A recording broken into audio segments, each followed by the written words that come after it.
안녕하십니까. 9월 15일 목요일 아침에 인사드립니다. 상쾌한 아침 원주에서 출발합니다. 진행의 이혜린입니다.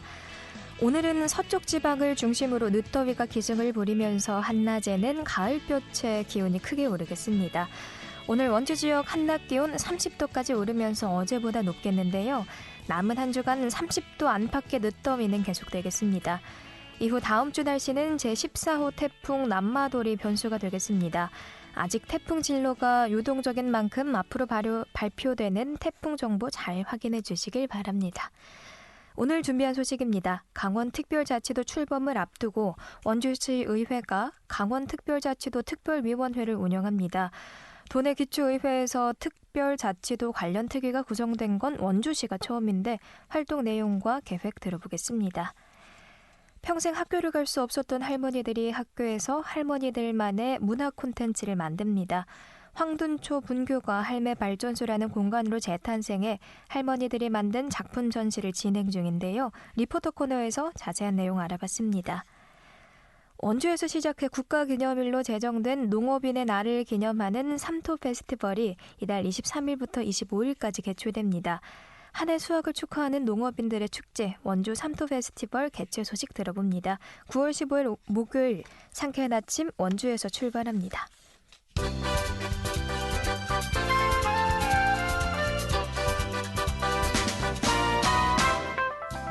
오늘의 뉴스입니다. 안전모 미착용 등 부주의로 인한 사고 위험 우려가 제기됐던 전동 킥보드 사망 사고가 강원도 내에서 처음으로 발생해 경찰이 집중 단속에 나섰습니다. 강원경찰청에 따르면 지난 3일 오전 1시 50분쯤 원주시 문마급 하나로마트 앞 노상에서 30대 남성 A씨가 전동 킥보드를 몰고 귀가하던 중 과속방지턱을 넘다 중심을 잃어 넘어지는 사고가 발생했습니다. 이 사고로 A씨가 머리를 크게 다쳐 숨졌으며 당시 A씨는 안전모를 착용하지 않은 상태였던 것으로 조사됐습니다. 강원도 내에서 처음으로 개인형 이동장치 운행 중 사망사고가 발생한 가운데 관련 교통사고는 매년 크게 늘고 있는 것으로 나타났습니다. 연도별로는 2019년 6건, 2020년 13건, 2021년 26건으로 매년 증가 추세며 올해의 경우 9월 현재까지 31건의 사고가 발생했습니다. 수십억 원의 혈세를 들여 건립한 원주 법천사지 유적전시관이 개관과 동시에 관리 부실 우려를 낳고 있습니다. 원주시는 법천사지 일대에서 유적전시관 건립을 추진해 최근 완공했습니다. 그러나 이처럼 개관을 목전에 두고도 시설 유지 관리 전담팀 역시 아직 구성되지 않았습니다. 이로 인해 박물관 측이 문화재팀 6명을 2명씩 3개조로 나눠 연말까지 돌아가며 파견 근무키로 하는 등 임시반평의 운영이 불가피한 실정입니다. 원주 의료기기 테크노밸리가 제18회 강원 의료기기 전시회를 개최합니다. 오는 22일부터 23일까지 원주 기업도시 내 의료기기 종합지원센터 상설 전시장에서 열리는 이번 행사는 강원도와 원주시가 주최하고 테크노밸리 대한무역투자진흥공사 강원본부, 한국산업단지공단 강원본부가 공동 주관합니다. 국내 기업 90곳, 유관기업 7곳 등이 참여하며 해외 바이어 180여 명을 초청해 현장에서 수출 상담회가 진행됩니다. 지금까지 오늘의 뉴스였습니다.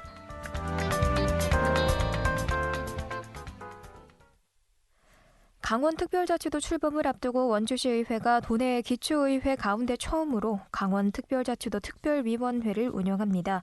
원주시의회는 손준기 의원을 위원장으로 하는 강원특별자치도 특별위원회를 구성했는데요. 더불어민주당 손준기 원주시의원 연결해서 강원특별자치도 특별위원회 구성 소식 들어보겠습니다. 안녕하세요, 의원님. 네, 안녕하세요. 네, 강원특별자치도 출범을 앞두고 원주시의회가 강원특별자치도 특별위원회 운영을 하게 되면서 이번 특위위원장 의원님께서 맡으셨죠. 네, 자세한 이야기에 앞서서 최근 근황부터 좀 들어보겠습니다.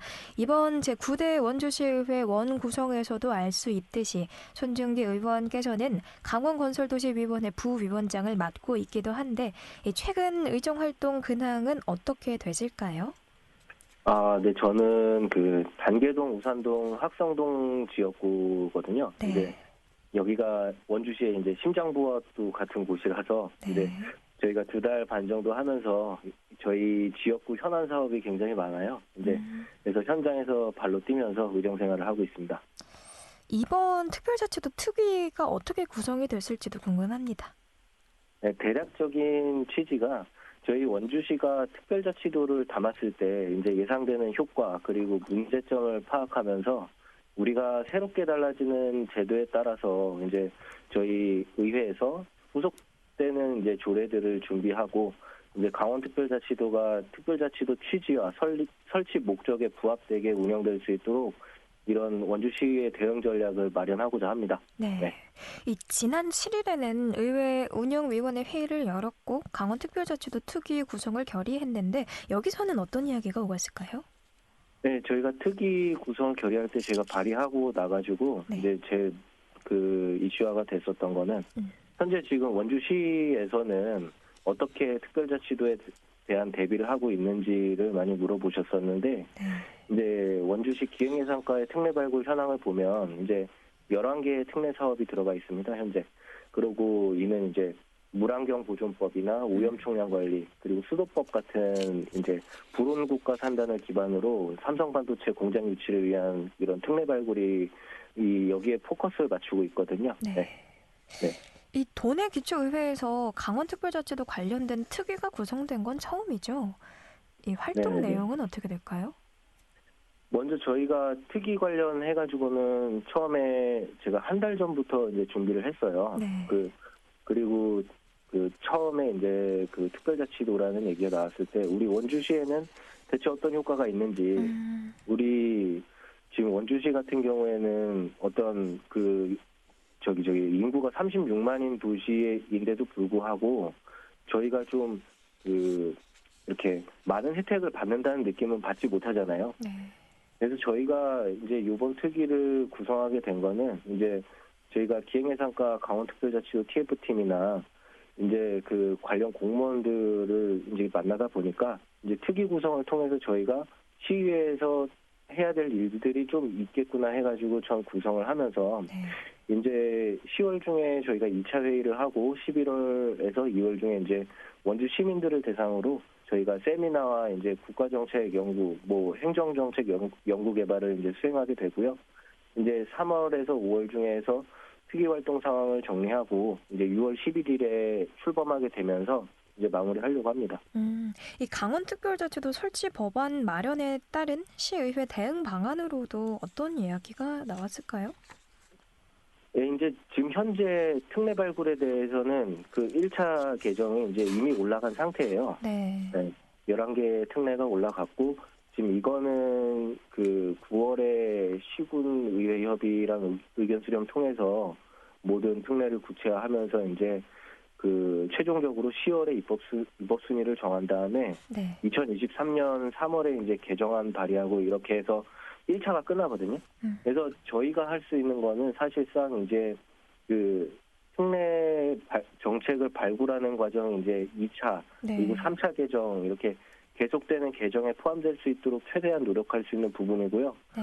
우리 의회에서 할 수 있는 거는 이제 이런 특례들을 개발해서 올렸을 때 다만 이제 우리가 불온 국가 산업단지라든지 이런 거 외에도 우리가 원주시 전체의 균형 발전이랑 이제 특별자치도의 설치 목적에 좀 부합할 수 있도록 이런 규제 조례들을 좀 발굴하고자 합니다. 네.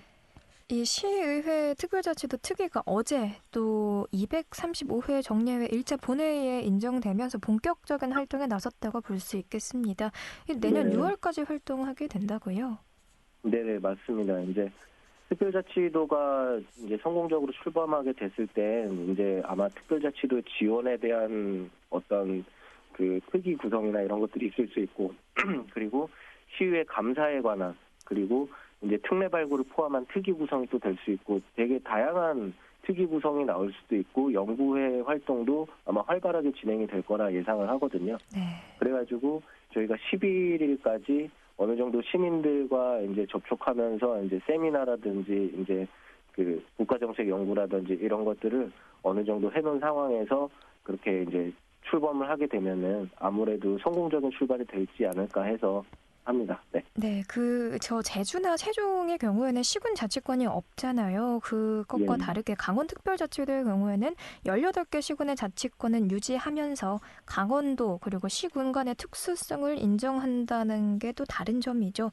이 원주 지역의 특성에 맞는 자치권 갖기 위해서는 어떤 점을 유의해야 한다고 보실까요? 예, 저희 이게 말씀드렸다시피 이게 1층제와 2층제라고 하는데 네. 이제 제주특별자치도나 이제 세종특별자치시 같은 경우에는 단층제 구조로 이제 행정체제를 유지하면서 각각 이제 3에서 6% 이제 25% 정도의 보통교부세를 받거든요. 네. 이제 그건 저희 같은 경우에는 자치 재정을 확대할 수 있는 방법을 많이 모색을 해야지 돼요. 그래서 이제 원주시는 우리가 군사 접경 지역도 아니잖아요. 네. 그리고 해안가의 특수 지역도 아니에요.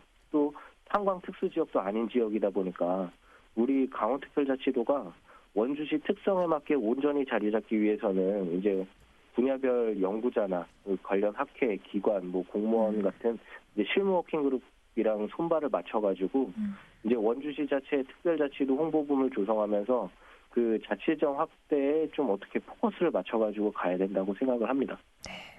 또 원주시의 강원특별자치도 특례에는 삼성전자 반도체 공장 유치를 또 언급을 안 할 수가 없겠습니다. 이외에도 이 실질적인 자치분권 실현을 위해서는 집행부와 협의가 필요할 텐데 어떤 계획이 있는지도 궁금합니다. 맞습니다. 현재 지금 집행부에서는 말씀드렸다시피 이제 9월에 시군회 협의하고 의견 수렴을 통해서 이제 10월에 입법 순위 정하고 23년도 3월에 이제 1차 개정안을 발의해가지고 4월 중에 법안이 통과가 되거든요. 네. 근데 저희가 이 과정에서 집행부와 협의하에 그 다양한 규제 조례들을 발굴을 해야지 되거든요. 그러니까 예를 들면은 군사, 뭐 산림, 농업, 환경 같은 저희가 4대 규제라고 보거든요. 네. 이런 것들을 포함해가지고 이제 국정과제나 도정과제 중에 사업별로 장애가 되는 규제들이 있어요. 예. 그런 대안들을 서로 맞춰봐야 되고 이 규제를 풀고 이제 다시 만들고 했을 때 시민들과 어느 정도 홍보를 하고 시민들과 함께 소통을 하면서 이제 이거를 2차, 3차 개정안에 포함될 수 있도록 또 집행부와 협의를 해야 되겠죠. 네. 네, 감사합니다. 또 이번 특위위원장으로 내정이 되셨는데 향후 활동 계획 듣고서 마무리하겠습니다. 네, 시민들이 이제 가장 우리가 궁금해 하시는 게 네. 강원특별자치도가 되면 좋아지냐 아니면 나빠지냐 아니면 뭐 우리가 실생활에 어떤 변화를 줄 수 있는지 정말 궁금하실 거라고 많이 생각을 합니다. 이게 이제 정치적 효능감이라고도 하는데 저희 강원특별자치도가 주는 혜택이나 이제 그에 따른 많은 부작용들도 이제 제주특별자치도와 이제 세종특별시의 이제 선례에서도 예측을 할 수가 있거든요. 네. 근데 이를 시민들에게 명확하게 알려줘야 하는 게 우리 시의원들의 역할이라 생각을 합니다. 네. 그래서 향후 저희 지역구를 포함해가지고 시민들한테 세미나나 아니면은 이제 간담회나 이런 만남들을 통해가지고 이제 우리 강원특별자치도의 출범 현황이나 의회에서 대응하고 있는 전반적인 것들을 현장에서 설명드리고 전파하면서 우리 강원특별자치도가 진정한 이제 주민자치라죠. 이제 주민자치로 성공적으로 자리매김할 수 있도록 저희가 노력하려고 하고 있습니다. 네, 오늘 시간 내주셔서 고맙습니다. 지금까지 더불어민주당 손준기 원주시 의원이었습니다. 알찬 정보, 생생한 현장의 소식을 전해드립니다. 리포터 현장. 소외 지역에 사는 할머니들의 문화예술 활동을 지원할 할매 발전소가 문을 열었습니다. 개관을 맞아서 특별한 전시를 진행하고 있는데요. 자세한 내용 리포터 현장에서 알아봤습니다. 추인의 리포터 함께합니다. 안녕하세요. 네, 안녕하세요. 네, 원주 황둔이 폐교에 할매 발전소가 문을 연다고 했는데 이름이 흥미롭습니다. 할매 발전소 어떤 것일까요? 네, 원주 황둔에 위치한 옛 황둔초등학교 분교에 새로운 문화공간이 재탄생했습니다. 황둔은 원주의 소외지역 중에서도 특히 외부와의 교류가 부족한 지역인데요. 이곳에서 평생을 지낸 어르신들이 다양한 문화활동을 즐기고 젊은이들과 교류할 수 있는 공간으로 쓰일 예정입니다. 70대 할머니들이지만 어릴 적에 학교를 다니지 못하고 또 평생을 가족을 위해서 일하는 등 이 황둔의 할머니들이 문화활동을 접할 기회가 없었는데요. 할머니들은 어릴 적 돌잔치를 해본 적도 학교를 다녀본 적도 없다고 합니다. 만일 돌잔치를 한다면 뭘 잡고 싶냐는 질문에 연필을 이야기할 정도로 할머니들은 학교와 학습에 대한 욕심이 남아 있는데요. 네. 이 할머니들에게 동경의 대상으로 남은 학교라는 공간이 할머니들의 무대로 변신했습니다. 앞으로 이곳에서 다양한 예술과 결합한 활동을 진행하고 또 주민들이 관람할 수 있는 예술 공간으로 쓰일 예정입니다. 네, 교육에 아쉬움을 가지고 계신 어르신들께는 참 좋은 기회가 될 것 같습니다. 개관을 맞아서 전시가 진행 중이라고요? 네, 할머니들의 생애를 담은 아름다운 전시가 진행 중입니다. 젊은 예술가들이 황둔과 신림 지역에 사는 9명의 할머니들을 인터뷰하고 또 삶을 들여다보면서 받은 영감을 다양한 예술 작품으로 만들었는데요. 할머니들의 삶과 에너지를 담은 작품을 11월까지 즐길 수 있습니다. 할매발전소 로컬리티 김영채 대표 이야기 들어보겠습니다. 할매발전소는 할머니들의 삶과 이야기가 다음 세대들이 듣고 싶고 만나고 싶어하는 가치 있는 이야기라는 것을 할머니를 포함한 모든 세대에게 전달하는 연결 공간입니다. 저희가 작년부터 지금까지 신림에서 할머니들을 자주 만나 밥을 먹고 이야기를 나누었는데요. 할머니들에게는 혹독한 가난과 고난을 이겨낸 해학과 낙천, 그리고 긍정적인 힘이 있었어요. 이 에너지가 팬데믹이 지속되는 동안 지친 우리 모두에게 필요한 건 아닐까 생각했습니다.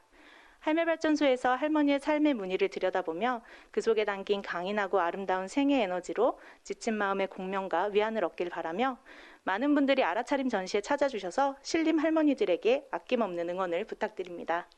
할매발전소 개관 전 알아차림 전시는 11월 27일까지 매주 금, 토, 일 10시부터 5시까지 문을 엽니다. 많은 관람과 관심 부탁드립니다. 네, 전시에서 어떤 작품 만나볼 수 있을지 궁금합니다. 전시 중인 작품에 대해서도 소개해 주시죠. 네, 할머니들의 따뜻한 에너지를 느낄 수 있는 재밌는 작품이 많았는데요. 할머니를 주제로 한 미술 작품 14점과 또 할머니의 밥상, 할머니들이 추는 춤, 할머니들의 삶을 담은 영상 작품 4편, 그리고 미디어 아트를 접목한 설치 예술 작품 2점을 만날 수 있습니다. 예전에 남아서 선호 사상이 강하던 할머니들이 어린 시절에는 아들을 낳기 위해서 집 대문 앞에 새끼줄을 달아놓기도 했는데요.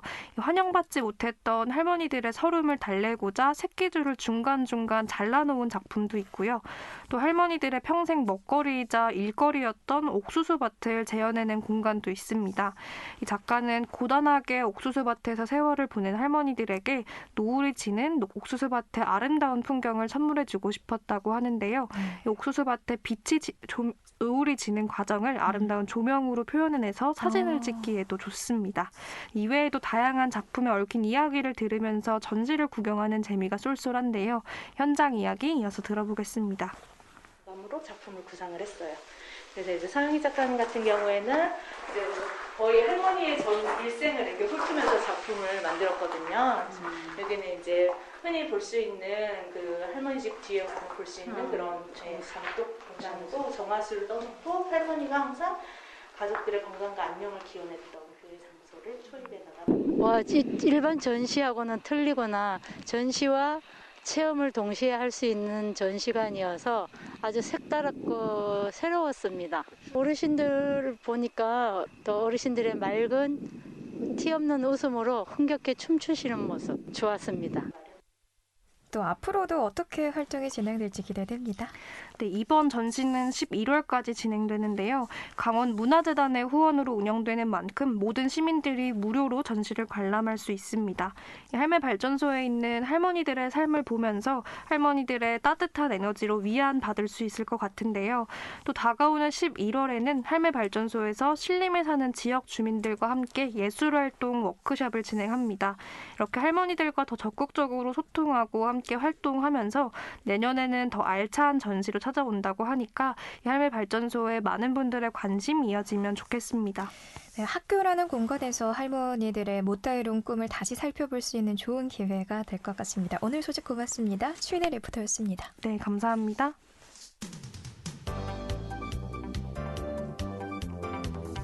생생한 현장, 유익한 생활 정보를 전해드리겠습니다. KBS 원주 라디오 상쾌한 아침 원주에서 출발합니다를 함께하고 있습니다. 네, 원주에서 시작해 국가기념일로 제정된 농업인의 날을 기념하는 삼토 페스티벌이 이달 23일부터 25일까지 개최됩니다. 원주 삼토 페스티벌 개최 소식을 원주 삼토 페스티벌 추진위원회 김인식 위원장 연결해서 들어보겠습니다. 안녕하세요. 네, 안녕하세요. 네, 한 해 수확을 축하하는 농업인들의 축제 원주 삼토 페스티벌 어떻게 진행되는 축제인지 소개부터 부탁드립니다. 예, 원주가 농업인의 발상지로서 1964년부터 네. 원성군 농촌 지도자에서 농업인들이 자축 행사로 11월 11일 11시에 자축 행사를 했었어요. 네. 그리고 11월 11일 11시가 무슨 뜻이냐면 흙, 토자가 세 개 겹친다 해서 인간이 흙에서 태어나서 흙에서 살다 흙으로 돌아간다는 뜻으로 11월 11일 11시입니다. 네. 그러다가 2018년부터 도농상생의로 삼토 페스티벌이라는 행사를 하고 있습니다. 아울러 11월 11일 농업인의 날 기념식은 별도로 기념식을 하고 있습니다. 또 걱정되는 부분이 하나 있죠. 올여름에 많은 양의 비가 쏟아졌는데요. 농산물 수확 현황이 좀 걱정됩니다. 아, 그래요. 올해는 유난히도 봄가음이 심했던 해고 네. 또 아울러 여름에는 또 폭우가 많이 내렸고 네. 또 없던 가을에는 태풍이 들어와서 우리 농민들이 농사짓는 수확량이 한 20%는 줄어들지 않나 이렇게 생각이 듭니다. 네, 이번 이 페스티벌 농업인들의 축제라고 할 수 있죠. 이 농업인들의 우려와 걱정들을 모두 달랠 수 있는 그런 좋은 시간일 것 같은데요. 이번 축제에는 어떤 분들이 참여하실까요? 아, 이번 삼토 페스티벌에 참여하시는 분들은 네. 우리 원주 농업인들과 도시 소비자 모든 분들이 다 함께 참여해서 즐길 수 있는 행사로 보시면 되겠습니다.